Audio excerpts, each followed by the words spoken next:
Imagine trying to convince someone what you just saw.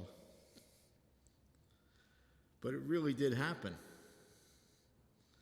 Imagine those early disciples trying to explain what rising from the dead would mean. We, after all, have 2,000 years of history and tradition. Two great pieces of theology that speak to us of the empty tomb, number one, and of post-resurrection appearances by Jesus Christ before he was to return to the Father. I wonder, why do we come to Mass? Why do we come to Mass on Easter? There's all kinds of good reasons. You might simply say, well, it's something I've always done, or it's a family tradition. Or maybe you've come to pray or to celebrate the risen Jesus. I wonder if we would simply say, I came so that I could believe. The famous story of Mary Magdalene coming to Peter, and Peter and John racing to the tomb, and how different they are. John is way younger than Peter, and so he arrives at the tomb way before him. But he doesn't go in. He stands there and he kind of peers inside and he looks around, and Peter comes running in, and of course he's very just kind of bold, and he walks right in and he begins to investigate. He begins to look around. He sees the burial cloths and the wrapping on Jesus' face in a separate place. It's almost like, an NCIS kind of thing, where he wants to look at the physical evidence and try to understand. But it basically says he didn't. And then John walks in, and as the gospel says, he saw and he believed. Well, the difference between the two, although Peter was Jesus' trusted leader of the apostles, John was his best friend. John had a different kind of relationship than any of the other apostles with Jesus. He trusted him. He listened to Jesus' teaching in a whole different way, not as a student in the classroom, but as something that he took in. He took it and he made it a part of who he was.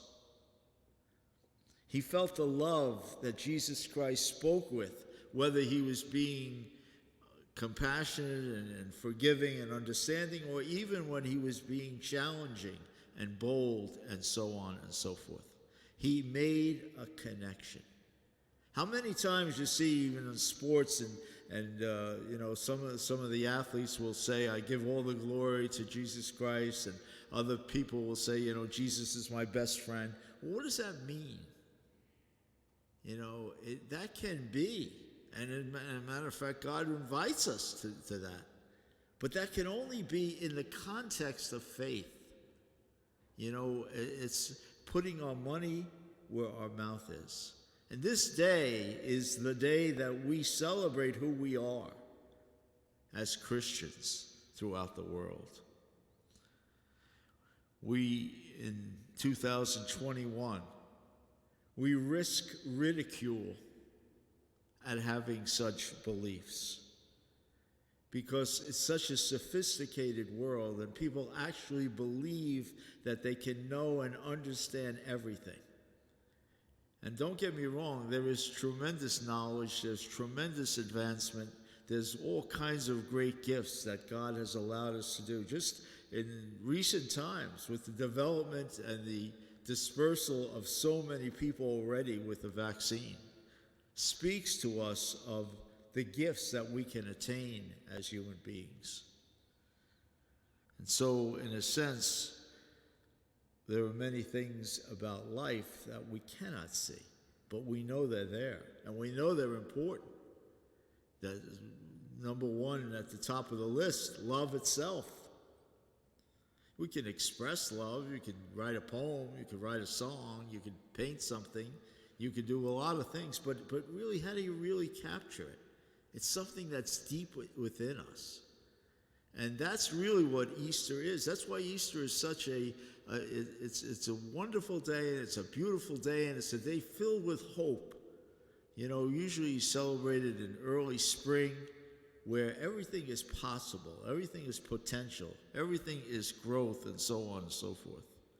But we have to admit, as human beings, that there is something more than all the things we can touch and feel and understand.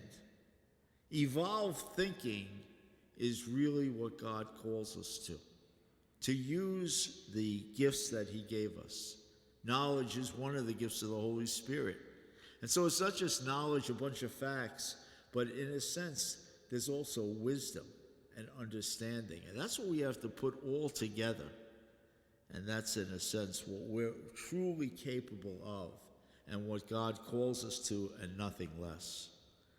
And so God invites you and me today to not be afraid, but really dare to hope, dare to put ourselves out there, to risk, to trust, to believe.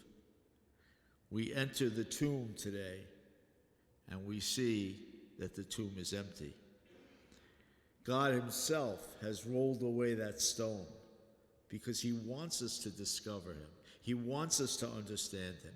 He wants to reveal himself to us. As that tomb has been empty and we walk in, we can only pray that we might see and believe.